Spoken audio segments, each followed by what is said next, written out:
na lazima uige. Bila kuiga lazima kutupwa na kukataliwa. Bila machozi ya Kristo tusingeweza kufikia hapa. Kwa ajili yake tupo leo, tunamsifu Mungu. Tupo tunamwagiza shetani atii.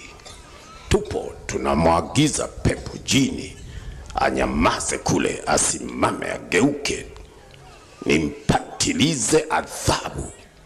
Inama shetani, inama pepo, inama jini, anainama. Nimemwapiza, ninamwamuru kwa mamlaka tuliyopewa. Inuka atainuka, inama atainama, kaa atakaa. Inuka tena, piga makutano, atapiga.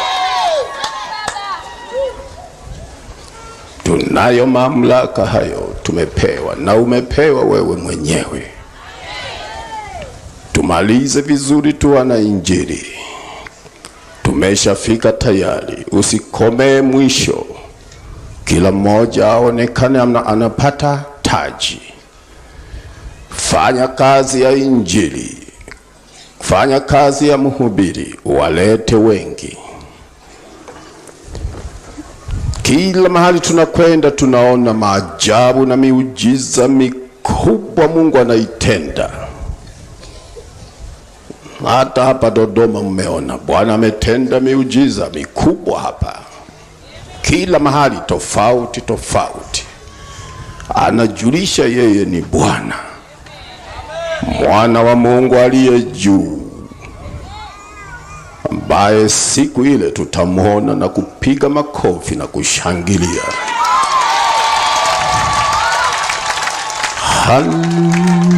Haleluya. Ninazo habari njema ziletazo amani kwa watu wote. Unapenda nikwambie? Shikamaneni namna hii, mkikunja mikono yenu kwa Mungu aliye hai. Nawatakia kufanikiwa. Usiabudu bila kuhakikisha nitaingia mbinguni. Kila dosari chukia kukaa nayo. Kila dhambi kikunasa ghafla, omboleza na kujuta. Halafu harakisha mno umhamishe shetani. Unao uwezo wa kuiamuru dhambi kutoroke. Unayo nguvu, maana alisema nimewapa amri, mamlaka, kukanyaga nyoka na nge. Nyoka kukanyaga dhambi, nge ni kukanyaga magonjwa na tabu, maisha magumu. Umepewa amri kuyafagia yote kwa jina la Yesu. Kwa hiyo una tegemeo ya kufikapo mabaya. Changamka, ujue Yesu yupo pale pale ulipo. Ukiliita jina hilo anatokea. Ndipo wakati majeshi ya mashariki atakaposema tuiteke dunia nzima, wanajiandaa kuvamia kuanzia magharibi ya dunia, walikokuwa mahasimu wao toka miaka na miaka, kumaliza wote walio weupe, kufagi baki ardhi tu kama jangwa. Maana siku zile hakutakuwa na majani, hakuna miti, hakuna maji wala visima. Kulia na kusaga meno, hakuna nguo, hakuna. Ni maisha ya kufikiria. Unaweza kusema inawezekana? Naam, inawezekana. Nguo tunazo kwa sababu ya dhambi zetu. Toka toka mwanzo hazikuwepo nguo. Bwana kamuharibu yule mnyama, akampa Adamu akavaa kwa sababu ya dhambi. Watu saa hiyo hawatakumbuka tena kutamaniana kama unavyotamani. Mtu hatamuona mwanamke akamtamani kama unavyotamani. Mtu hatamuona mwanamke wa mtu akamtamani kama unavyotamani. Maana unajua hilo ndilo kosa lako kubwa. Kila wiki unaenda mbele kutubu ni uzinzi au tamaa mbaya. Kumtazama mtu umbile lake ukamtamani. Kumtazama mwanamke asiye mkeo ukamtamani. Kumtazama mume asiye mumeo ukamtamani. La kwa Mungu unataka uende. Tamaa ya namna hiyo mbaya ni wewe mwenyewe una dhambi hiyo peke yako. Wengine hawana tamaa kama ulio nayo. Wengine wameumbiwa miili mizuri. Huenda peke yako na mwili huu, sidhani na wengine. Wengine wana miili kama binadamu. Akiamuru tamaa inatii, wengine haitii. Peke yako ndio unaenda kuhukumiwa na dhambi hiyo ya tamaa. Ninakupa pole. Nasema pole. Una bahati mbaya. Kwa nini unaabudu kama ni hivyo? Una bahati mbaya. Pole. Uwe na hakika kwa imani kwamba utatupwa jehanamu. Kwa sababu aendaye kwa Kristo awe na sura ya Kristo ndani. Na sura yako haileti uzuri wa mbinguni. Sura yako ni kama mtu wa dunia, ni sura ya Kikristo, sio ya mtakatifu. Mtakatifu hana sura hii. Haangalii kama unavyotazama. Mtakatifu ni mtu baki. Utatambua huyo ana Yesu. Kwako kuna shahidi anayekujua siri zote. Hata nani asipokujua huyo hapa hakujui. Hata mkeo hajui kwamba una kahaba nje na umezaa nje. Hata mume wako hajui kwamba mtoto fulani sio wake. Maisha yako ni ya hofu na mashaka. Hata ungejitakasa, lakini dhamiri yako inakuambia una makosa. Dhambi hii inasimama mbele yako mpaka leo. Ukipiga magoti inasimama. Una mume mwingine nje wa akiba.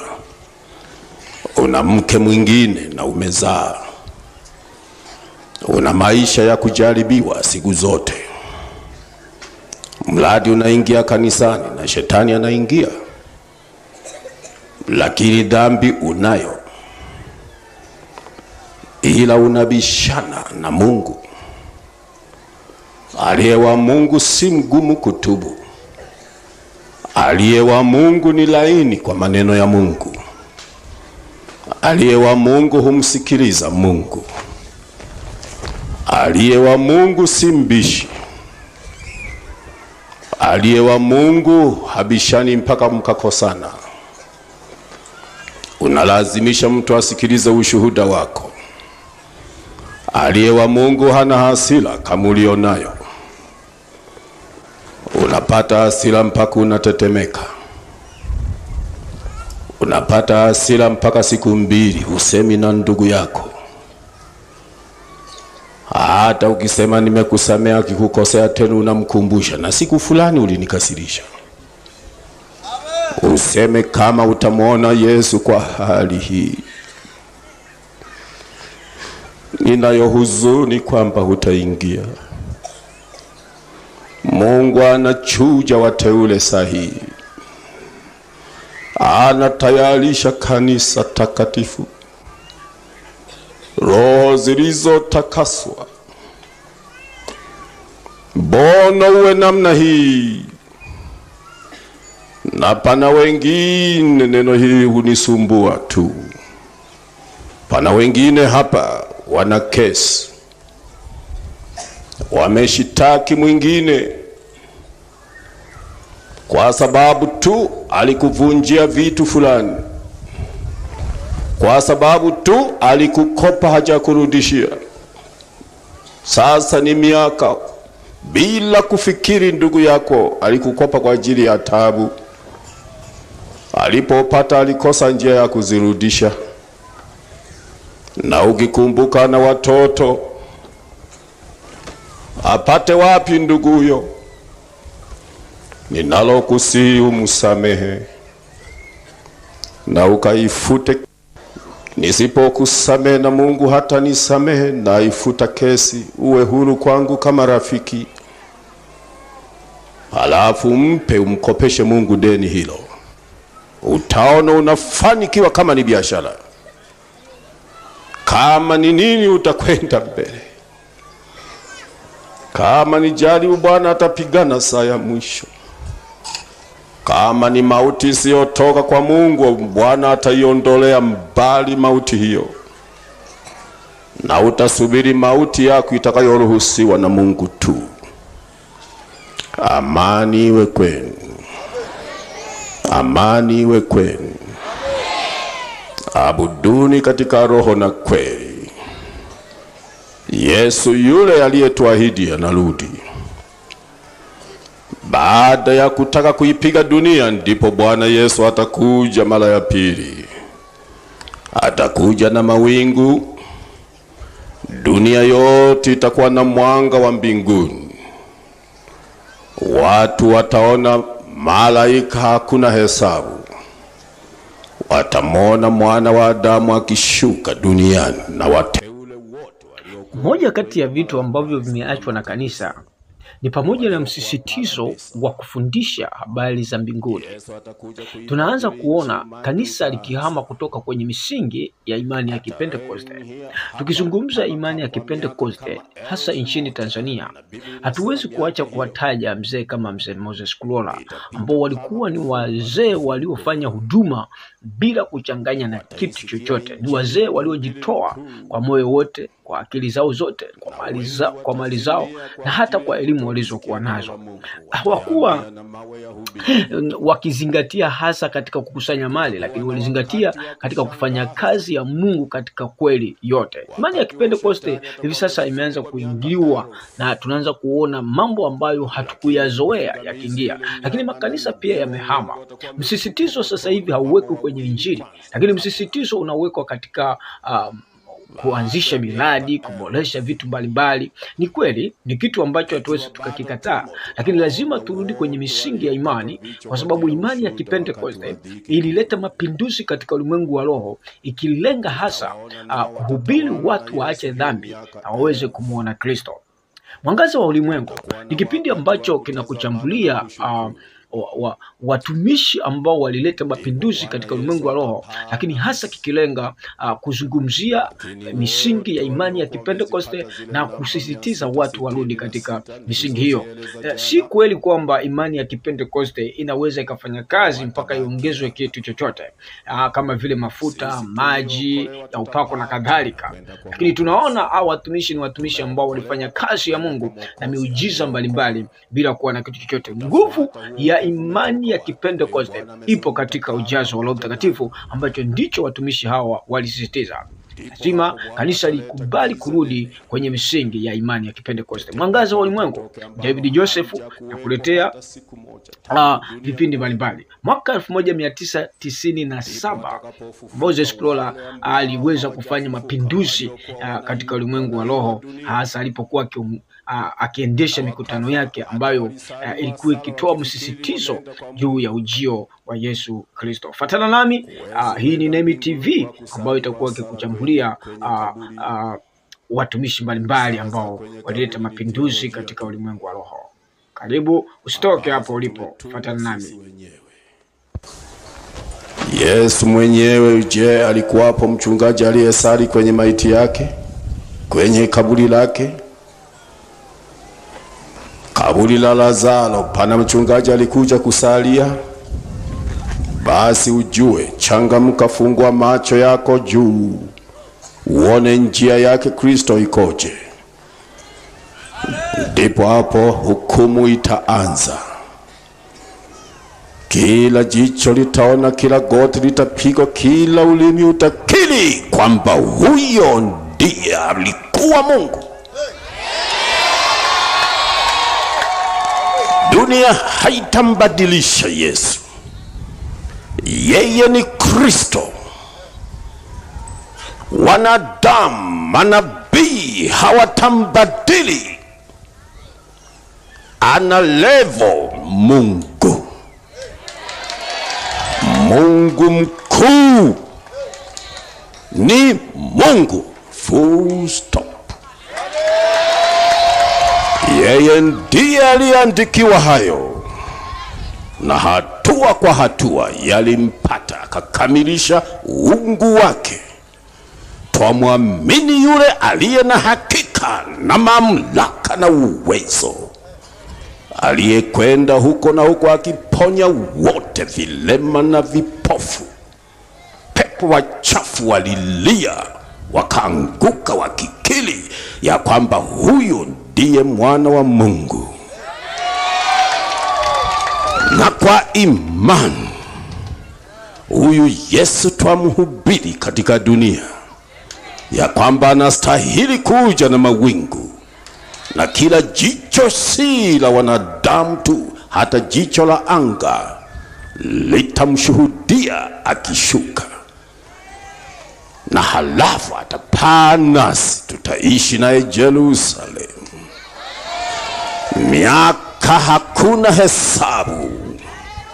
Saa hii utaanza kujuta, kwa nini nilipokuwa duniani nilifanya hivi? Mungu nikumbuke. Wakati huo hakuna tena msamaha, wala hutarudishiwa ulichokiangusha, wala hata kumbuka. Wakati wa kujirudi ni leo. Nisemeje, wana wa Mungu? Ila napenda twende pamoja. Lengo langu ni kuambia habari za huyu mtu, Yesu Kristo wa Mungu. Na kwa kupigwa kwake sote tu moja. Funika macho. Ninakuombea tu, kama ni injili umeisikia, kama ni siku za nyuma nimekueleza, sina deni kwako, mtu wa Mungu. Mungu atusaidie sote muishi salama na watoto wenu.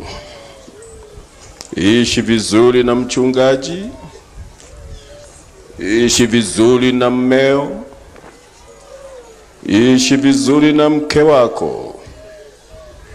Msamehe mke wako kama akikukosa. Msamehe mme wako, ni binadamu tu.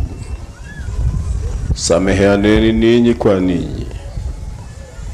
Wakati huu ndio wa kuachiliana. Mungu Masia, naiombea nchi yetu. Namwombea Rais Mkapa. Namwombea Sumai, waziri mkuu. Namwombea makamu wa rais Sheni. Namwombea rais wa Zanzibar Karume. Mungu, kumbuka nchi yetu na kuiheshimu, iendelee kuwa na utukufu wa amani. Naombea mkuu wa mkoa Dodoma. Namwombea RPC mkuu wa jeshi la amani katika mkoa huu na OCD katika wilaya yote, na watu wote wanakaa salama kwa sababu ya OCD. Na waweka mikononi mwako, hao ni watumishi wako. Wabarikie Mungu, wakumbushe tu ya kwamba siku moja Bwana Yesu anakuja. Mungu libariki jeshi letu la polisi, ni jeshi zuri mno. Mungu, wanadamu hawajui, wasemalo wasamehe, maana hulaumu hata watu wanaowalinda. Hawawezi kufikiri kwamba wanaogundulika na makosa ni watu binafsi, lakini sio jeshi la polisi. Libariki jeshi ya vijana wetu wanasumbuka kukaa gizani wakikesha, sisi tumelala. Watulize moyo, utawalipa tu, laiti wangeokoka. Mungu, linda jeshi letu la wananchi, walinde makamanda wa nchi yote Tanzania, majenerali na watu wote, vijana wanaotushindania kutulea mipaka yote ya nchi.